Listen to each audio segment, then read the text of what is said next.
All right, Ian. Good news. The NWC cart's found a new long-lost family member. A gray NWC cart. A new one. Has surfaced in the retro gaming community. Number 155. Came to Facebook. It was this quickly posted, then it was taken down.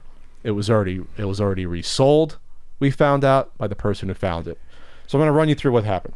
So this is number 155. First of all, this is a beat up NWC cart. There's no top label. There's no top label to it, which you can see not in that picture, on our document. I saw the picture without it.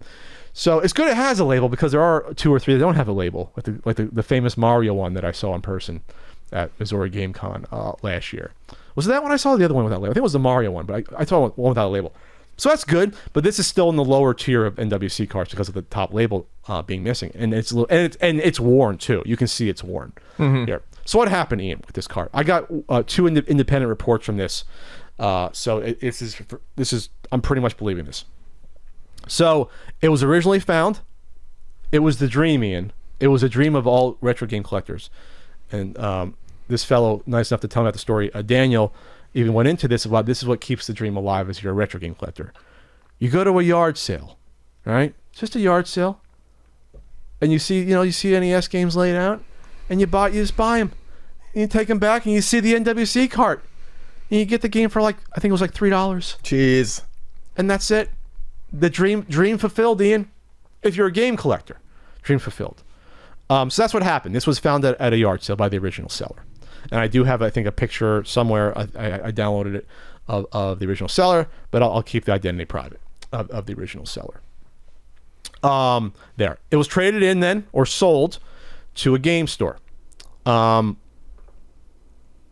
in West Virginia. And from what I know, I cannot verify it with the cost. My little birdies told me it was around $40,000 it sold for. Now, I don't know if that's right or not. That's what my source told me on it. So in this wacky, weird market, if this was a year ago, I would have said that's a nutty number. But with everything happening now, it's not as nuts anymore. And we have still yet to see. One did come out. One NWC grade did go on Heritage Auctions. What was that? 6-7 months ago. But now it's even a lot crazier than now. So I don't know what it would do if it happened now. Like if it came back up. Actually, I think it was late last year it came up. So I don't know. Especially if you just want to have one, you're going to pay it. You're going to pay any dollar amount you want at this point.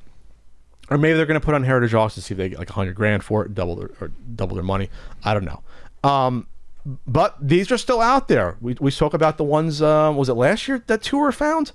Remember there were 2 or 3 found last year, within 6 months or 7 months. I know that within the past 5 years, there's been a number of fresh ones that have come up. But even the past year and a half. At least I can remember at least one from last year. I think there was 2 at least. I believe it. There was the storage unit find, right? And then there was the other one that our friend sold privately. That was I believe found. These are coming up still, and there's at least the highest number I think is 348, which makes you think, well, then there's at least around 350 they made, and I think they've the list is now on videogamesages.com, which was trying to be the new Nintendo Age. Nintendo Age has been abandoned once it was bought. There's about 70 or so grays that have been accounted for out of 350. But remember, a lot of those 350 were probably destroyed and discarded because they were beat the hell up. They were used in the competitions across the U.S. You know what I mean? Right. Some got probably just EEPROMs went and things. So there's no way 350 made it till the end of those competitions. So we don't know how many there were before they got dished out to those 90 people that went to the finals, and how many ended up in the hands of Nintendo employees, because obviously some were found one way or the other there. We still don't know where my gray one came from that got traded into your store. Mm-mm. We still don't know if that was a competition finalist or what have you. But yeah, they're out there. Go and look for them. You can find them. It's the lottery, right? Yeah, I mean, it's just nice to know that you can still go out and find stuff. Just not going to do it every weekend. It sounds like when it got to the Facebook group, obviously people went nuts. I don't follow these retro gaming Facebook groups. I can just imagine what they're like. Once it came up, it sounds like, according to this information, like lots of people made private offers. They were all declined. So then it was found out it was sold to that the store, or at least the guy who owns the store, who I'm guessing is going to probably keep it for themselves. If I had to guess, I hate to fucking think about the grades of these damn games now. Then don't. I'm just gonna say Just stop. Don't. No. Put an end to it. Okay. You don't need to. Okay. I won't. I'm just thinking about, because now I'm thinking about if I have to sell mine, I gotta get it fucking graded. Just to sell breathe. mine. Just breathe. You don't need Okay. to. You don't need to put a grade on. Congratulations to the seller for finding it, and I guess to the buyer for spending the money on it, for whether or not they're going to keep it or try to sell it in the future. To the person who sold it for $3, hey, I mean, in this day and age, I guess just people that still aren't looking up the cost of stuff, they just assume that, you know, it's not really worth anything. In this day and age, I hope they get peace of mind that, hey, you know, you had a good garage sale. I guess I'm sure I sold stuff before that was worth a lot more money in the past, even at game conventions. I'm trying to. I think I sold a sticker sealed. It wasn't sealed, but I think I sold like my extra sticker sealed duck hunt for only like $60.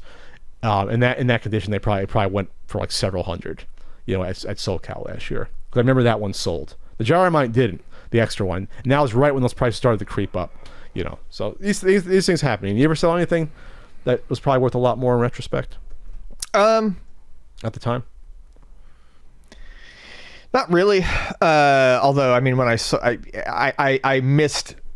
all of my NES games 1 year before. You should have? Before I should have, yeah. Before they started to peak in like 15, 16? Yeah, I got rid of most of them in, I think, 2015, and 2016 probably would have been the best year for me to get rid of all of them. But no, I've never let something, you know, go for way lower than I should have, and then like have to kick myself in the ass over it later. Found my Caltron manual? No? Okay. It's gone. Damn it.